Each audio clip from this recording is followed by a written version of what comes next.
From the Weather NorCal Command Center, this is your evening update. When getting the job done right is job one, you need construction equipment that's built right.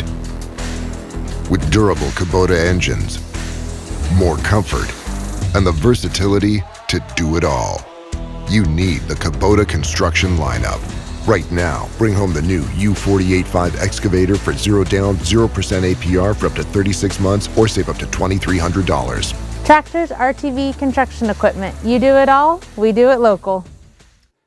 Well, I hope you had yourselves a great week. Of course, yesterday being Thanksgiving. Today, many of you maybe have even gotten the day off here, but we're going into the weekend, and overall, the weather doesn't look that bad. We are going to be looking at some colder temperatures overnight into the early morning hours. The winds are dying down, but the temperatures really not warming up a whole lot. So they're going to be a lot like they were today, and then pretty much just kind of go right into the weekend. So we're getting that time of the year where those cooler daytime highs are certainly not uncommon. The winds, too, they're expected to get weaker through the day on Saturday. I'm still calling for breezy conditions on Saturday, especially the first half of the day, but we should start to see those winds subside. And we're in particular talking mainly the valley, not as bad here for the mountains. Now, we're talking about, of course, I was talking about those colder temperatures. I think we could see some frost in parts of the valley here, as not necessarily tomorrow morning, right? But as we go into Saturday night and early Sunday morning, that is. So Saturday night into Sunday morning, right? So the next chance for rain at this point looks to be near the end of next week, but there's still a lot of uncertainty in those long-range forecast models, which we'll get to here in a second. Frost and freeze alerts. This is what I was talking about. So for tomorrow night through Sunday morning, you can see the valley is in a freeze watch. Some parts of the valley could get close to, if not right around, and maybe even just below the freezing point as for a short period of time.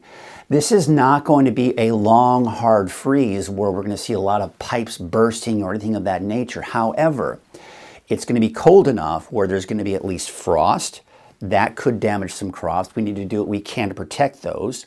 And this is also kind of a reminder, if you will, of making sure that we do everything we can to kind of winterize our homes a bit, which we'll get to that in a second. But this is going into Saturday morning.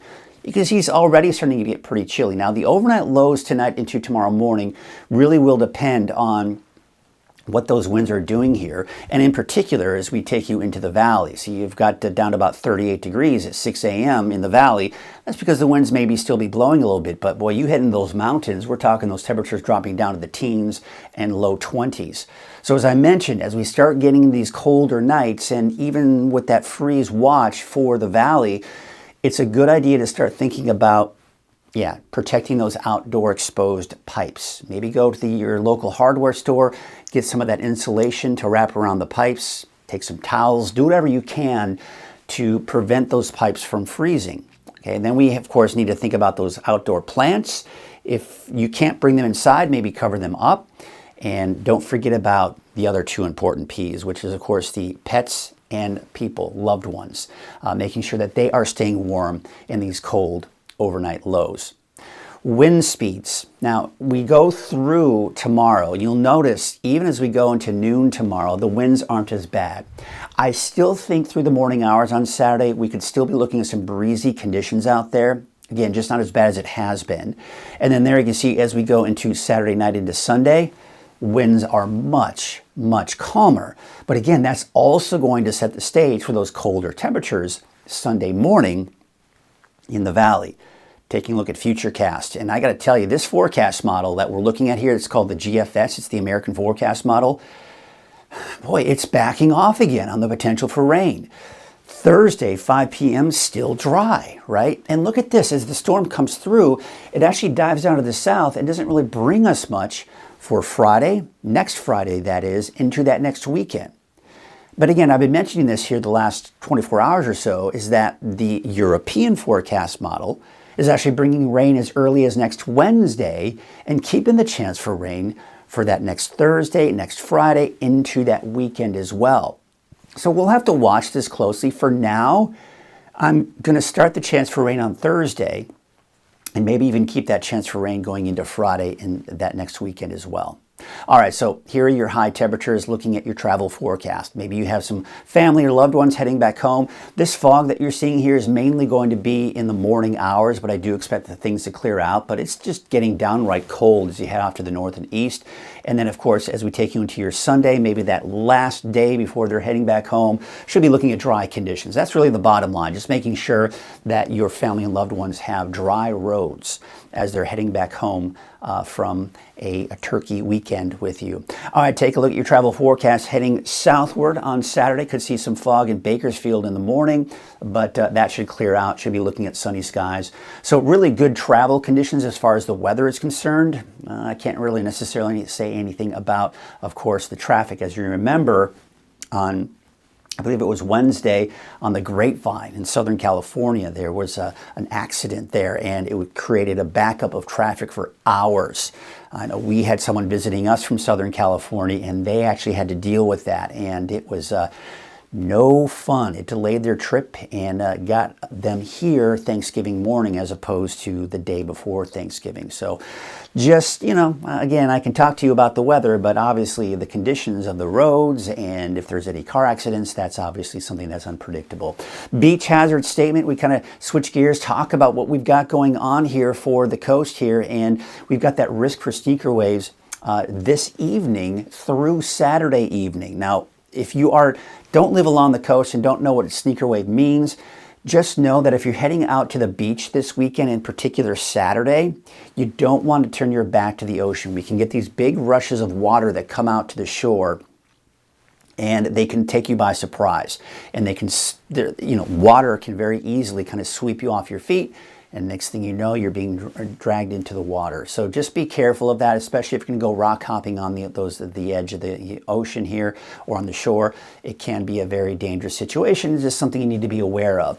Wave heights, there you can see pretty high out to sea, and they're actually pretty high close to the shore as well, and that's the reason why we do have, of course, that beach hazard statement. Sunday, looks like those wave heights are beginning to back off a little bit.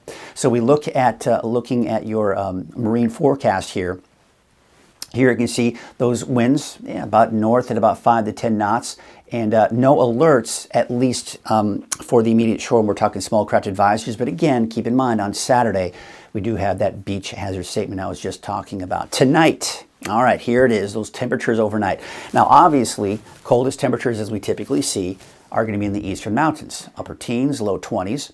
For the valley, look at this. Again, these temperatures you see in the valley tonight will really depend on what those winds decide to do. If they calm down for a brief period of time, those temperatures do begin to plummet pretty quickly. So I'm expecting at least the mid to upper 30s, maybe some low 40s, depending on where you are in the valley. I don't anticipate there to be a freeze, but when you start getting into those mid-30s, frost is a possibility. But once again, the winds may really hinder that. But look at how cold the temperatures are in Trinity County tonight, and not to mention even off into the inland areas. We are getting to the freezing point, and then there you can see those mid to upper 30s as we head out along the coast. All right, so for tomorrow, you see how those temperatures much like we're going to see here for today. So that's what we're seeing here for your Saturday, right? We've got those temperatures around 60 degrees. And then, of course, pretty chilly, low to mid 40s here for your Saturday for the eastern mountains, Modoc County. And we've got those upper 50s out along the coast. Okay, so your 7-day outlook. Now, this is going to take you into next Friday. So look at the very end of the forecast here. Everyone has a chance for showers, and I've got snow levels between 3,000 and 4,000 feet. Now, are we guaranteed to see this rain? I'd say no at this point, but just know that this is something that we're watching very closely.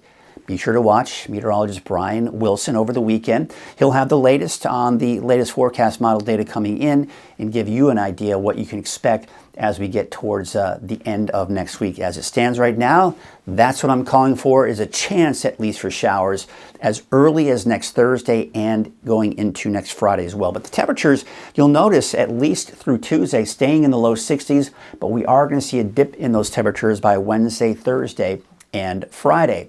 Looking at your 7-day outlook for the coast. Also, of course, looking at the chance for those rain showers here for Thursday and Friday of next week. And Weaverville, Hayfork, most likely, if you do see precipitation, it should be in the form of rain. I think the snow levels will be probably somewhere around 3,000 feet in Trinity County.